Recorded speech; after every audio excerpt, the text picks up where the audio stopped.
Hi, Sonia here, and it's working. Yay! This is my third try to make this video. So I am going to make a liquid oil-based cleanser. So I'm actually doing a make your own cleansing balm workshop next Wednesday here, and that's from 6 to 7:30 in Palmer.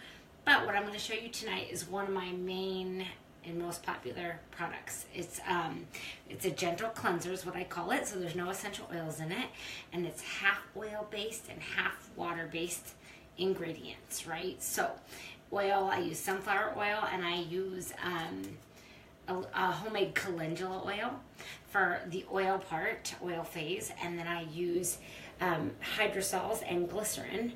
I use calendula, chamomile, and rose hydrosols, and 5% glycerin for the water phase.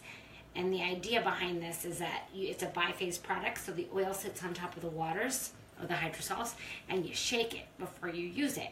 But it creates a very nice liquid cleanser that's oil-based, which, if you know anything about cleansers, oil-based is optimum because it doesn't compromise the barrier of the skin, and it pulls everything off, all the dirt and oil and water-soluble debris that's on our skin. So I am going to show you this process, and I have sunflower oil, and I have already disinfected my 2 beakers, and I have disinfected my lovely little wand. I'm going to emulsify these mechanically, and so I've already disinfected that. So I'm going to do some sunflower oil and try to do this here while you're watching me. Okay. And I'm doing, so I got a count, which makes this a little bit more difficult since I'm doing it live.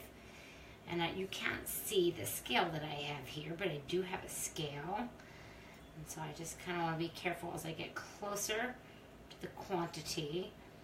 And so this is going to be, this particular batch is going to be 120, oof, there we go, 120 grams of sunflower oil.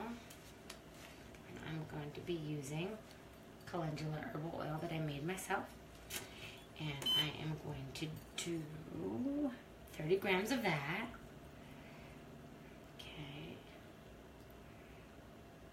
And calendula oil is a very anti-inflammatory oil. So the plant calendula has a lot of anti-inflammatory properties.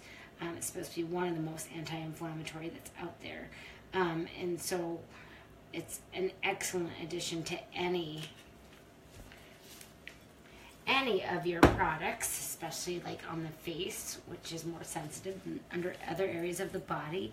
So I'm going to just kind of note my specifics here.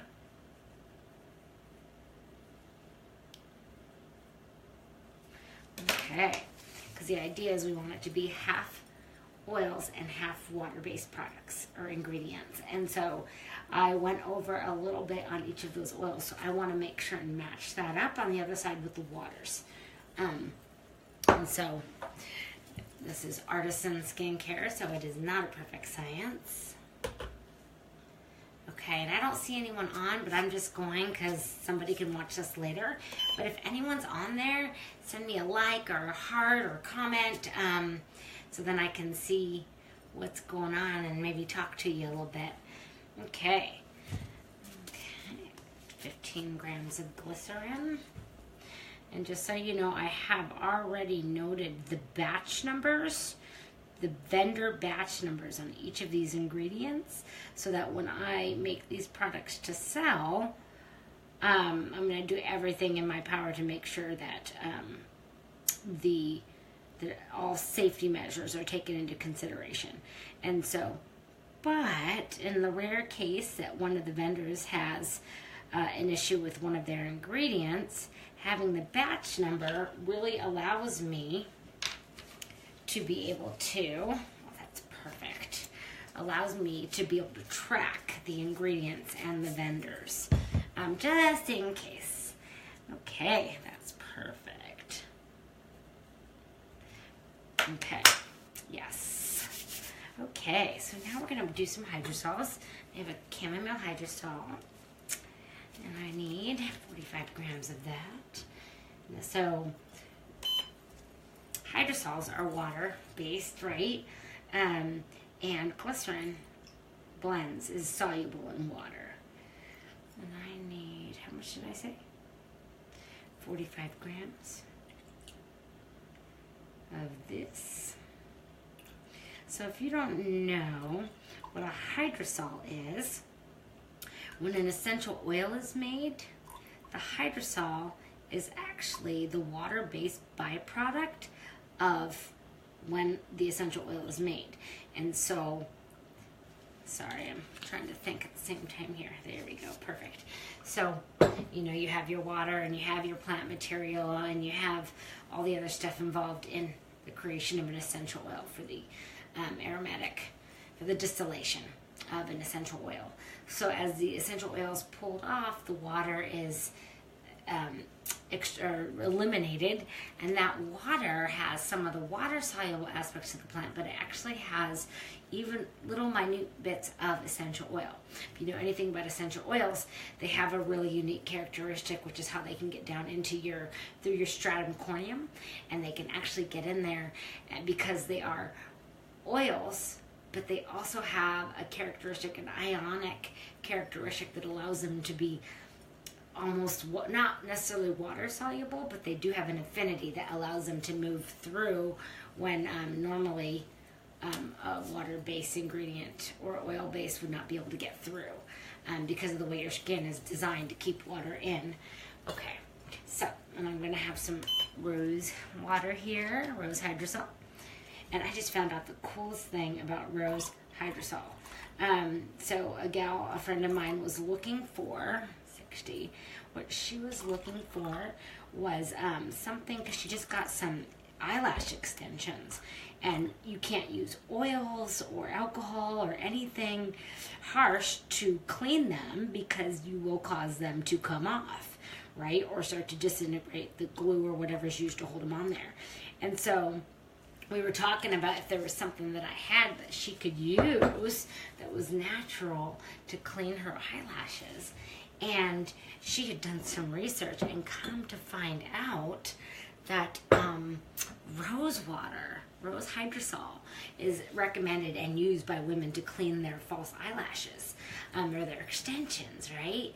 So, which makes sense, because if you know a little bit about like what a hydrosol is, and like we just talked about with the essential oils, but not really being as powerful as an essential oil, so not all oil, but it still has a little bit of it, of a cleansing ability, if you will, right? Or pooling of debris ability. So it's just really exciting because I was able to get her some rose water. I love smelling this stuff. 30 grams of this. I was able to get her some rose water so that she could clean her eyelashes, which is really cool. I'll probably share that tomorrow on a different page.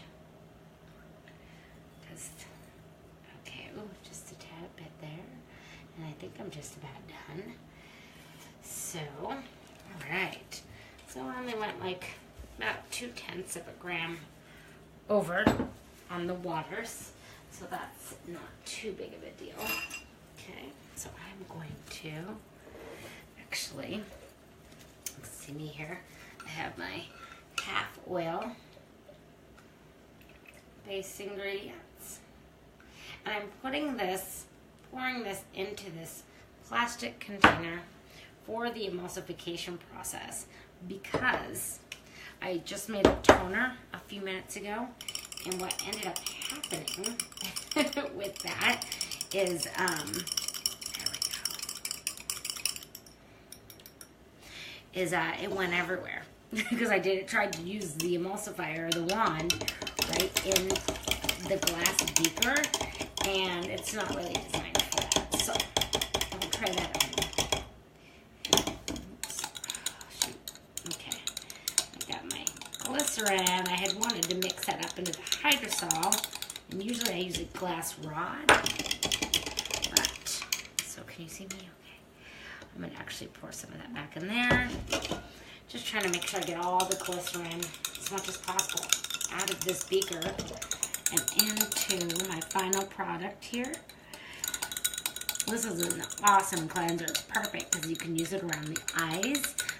Since there's no essential oils in it, it's very, very gentle. And the hydrosols I'm using, calendula, chamomile, rose, are all very gentle and safe around the eyes. So they're also very good for anything baby related, like if you want like an after rash baby spray or after rash baby oil. This is going to work really good. So because this is a bi-phase product, what ends up happening here, and I don't know if you can see, I don't want to get too far over here.